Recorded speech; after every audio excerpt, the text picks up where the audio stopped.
Bulletin చూద్దాం. కావలి MLA Kavya Krishna Reddy ఎన్నికల సమయంలో ప్రారంభించిన కొణదిన్నె గిరిజన ప్రాంతంలో ఇంటికి వెళ్లి లబ్ధిదారులకు కొత్త స్మార్ట్ రేషన్ కార్డులు పంపిణీ చేశారు. శాసనసభ్యుని హోదాలో అందించడం సంతోషంగా ఉందని తెలిపారు. వైసీపీ ప్రభుత్వం రాష్ట్రాన్ని, నియోజకవర్గాన్ని అభివృద్ధి చేస్తోంది. కూటమి ప్రభుత్వం మహిళలకు గౌరవం ఇవ్వడం వల్ల పథకాలను నేరుగా అందిస్తున్నామన్నారు. కొణదిన్నె గిరిజన కాలనీ అభివృద్ధికి అన్ని విధాలుగా అండగా ఉంటానని హామీ ఇచ్చారు.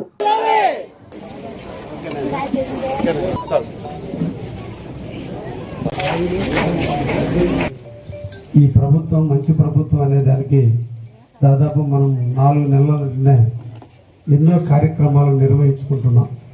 ప్రజల్లో వచ్చినటువంటి భావన, చంద్రబాబు నాయుడు గారు ముఖ్యమంత్రి అయిన తర్వాత చెప్పింది చెప్పినట్టుగా జూలై 1వ తేదీన అవ్వాతాతలకి, ఏ తెల్లులకైతే భర్తలు కోల్పోయిన వాళ్ళకి, ఎవరైతే అంగవైకల్యం ఉన్న వాళ్ళందరికీ కూడా పెన్షన్లు పెంచి ఇస్తాను అని చెప్పిన మాట మీద ఆయన ముఖ్యమంత్రిగా జూన్ 12వ తేదీన 2024 సంవత్సరంలో ముఖ్యమంత్రి అయిన రోజు నుంచి నేటి వరకు కూడా పేదల కోసం నిరంతరం కష్టపడుతూ మొట్టమొదటి జూలై 1వ తేదీన సూపర్ 6లో ఉన్నటువంటి పథకాలలో భాగంగా మీ అందరికీ కూడా పెన్షన్లు ఇవ్వడం జరిగింది.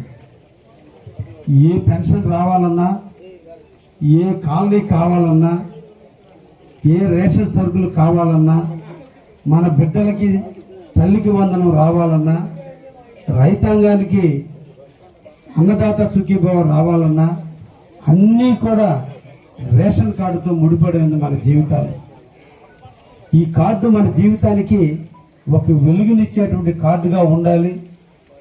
పేదవాడికి అండగా ఉండాలనే ఆలోచనతో అంచెలంచెలుగా పెన్షన్లతో స్టార్ట్ అయినటువంటి ఈ రాష్ట్ర ప్రభుత్వ పరిపాలనలో ఈరోజు తల్లికి వందనం వేశాం.